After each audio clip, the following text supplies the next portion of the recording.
Okay, so today we will look at something, a few incidents that happened during the time wherein the bridge was to be built, the Sethubandhanam was to take place. That is when Rama, Lakshmana and the entire party of Vanaras was on one side of the ocean and Sita Devi was on the other side in Lankapuri. So that's when Rama, he prepared to cross the ocean to rescue Sita Devi from the other side. He called all the monkeys, bears who were there, and along with Sugriva he tells all of them that the sea that is there is an obstacle, but what we all should do is you all build a setu, let us all build a bridge over this ocean, and that's how we will cross over the bridge and we will reach Lanka and we will be able to rescue Sita Devi. So all the Vanaras, Hanuman, Nala, Neela, Angada, Jambavan and so on, they all lifted mountains, this, that, everything, and they all started throwing them into the ocean. Now all these boulders, that is big stones, they had Ramanama over that and they all started floating like lotus petals, it seems, on the sea waters. Now in the midst of all this that was happening, there was a small spider, it seems. It saw this from a distance or so, how the monkeys, bears, everyone, they were putting stones into the ocean. So this spider also, its heart, it was longing, it seems, saying that what can I do for my lord, and my size is so small. And seeing the rocks which were falling like rain, because continuously all the monkeys and bears, they were throwing the stones into the water, right? So now what it could do is, it started collecting small grains of sand, it seems, and it used to keep it on its legs, and somehow near the bridge also it started placing that one grain at a time.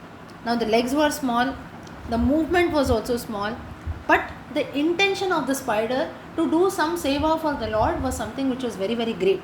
So small, slowly, small grains of sand it started putting. So in its own way, it started supporting the Lord. Now a big Vanara who was there, he saw this and he started laughing.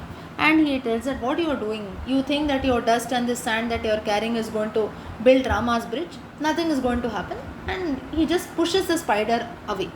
So the Vanara's intention was not to hurt the spider, but he just shoos the spider away, saying that you just go away from here, it is no use what you are doing. But Lord Rama, he saw this. He stopped all the monkeys, all the bears who were there, and he approaches the spider and tells that your offering that you are doing is as valuable to me as the mountains which are being carried by Hanuman also. There is no difference that I make in my bhaktas. You have done your best, and that is all that I ask. And turning to that monkey who actually shooed the spider away, Rama tells that monkey that you don't have to measure devotion, you don't have to measure bhakti by strength or size, because I accept only what that is given with love and full of bhakti. So you give me a big mountain or you give me a small grain of sand, all that doesn't matter to me. And this is how Lord Rama showers his grace on the spider. We also know the story of how the squirrel comes and gives his contribution. So like this, the Lord says that the Lord does not count the weight of our offerings. Patram pushpam phalam toyam yome bhaktya prayachati, like Bhagavan highlights in the Gita. He measures the bhakti which we have behind the offering that is there.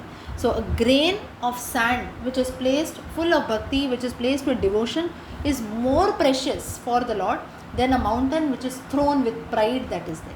So whether you are a scholar, a musician, a monkey, a sweeper or a spider, if you serve the Lord with bhakti, that offering becomes perfect. The Lord also accepts it very happily. And on the basis of the same story, we have another reference that is there. Yat karoshi yat ashnasi yat juhoshi dadasi yat tapasyasi kaunteya tat kurashwamadarpanam. Chapter 9 of the Gita, shloka number 27. This reference comes wherein Bhagavan says that whatever you do, yat karoshi yat ashnashi, whatever you eat, whatever you offer or you give away, whatever austerities, rituals you perform, you do all that. Kaunteya, O son of Kunti, O Arjuna, but tat kurushwamadarpanam, do all of that as an offering to me. So whatever acts that we do as an offering to the Lord also, the Lord, with full of bhakti, the Lord accepts that and he blesses each one of us. So this is one reference. One more reference is one more story with regards to the same Sethubandhanam only. Now Rama, he had to cross over the bridge and go, right? So he calls Hanuman and all the monkeys, saying that by tomorrow only we need to build a bridge over the ocean. Now Hanuman was also confident. He tells all right Bhagavan, I will do something for this. Now Hanuman, what he did was he started bringing big mountains, stones and so from all over Bharatadesha, and he deposited everything near the coast of the ocean. And on every stone that is there, Hanuman started writing Ramanama and threw them into the ocean. That's how they started floating. We know how Nala Nila, they started throwing the stones into the ocean. That's how it started floating. Now Lord Ramachandra, he was observing this, and Rama was surprised, saying that when the stones had Ramanama written on it, they were all floating. And he wanted to try this himself. He threw a stone into the ocean with Ramanama written on it. The stone that was there, it sank inside. He repeated every time the stone sank, it did not float at all. Hanuman was watching this and he tells, "What are you doing, O Lord?" Now Rama, he did not want to admit. He said, "No, nothing." He just remained silent. Hanuman then explains that. He says, "Oh Lord, I know what you are doing. The stones are floating when I am or when Nala Nila or so, when they are throwing, when your Nama is written on them and we are throwing them into the ocean, those stones are floating. Why so? Because we are all associated with you, because the stones are also associated with you. But when you yourself are throwing the stones into the ocean, it is as if you are rejecting the stones, and without your association, not even a stone in this world is going to float. So therefore, all the stones that you yourself are throwing are all going to sink in the ocean only." So this again is one more incident showing that the Nama of the Lord is more important than the Lord himself.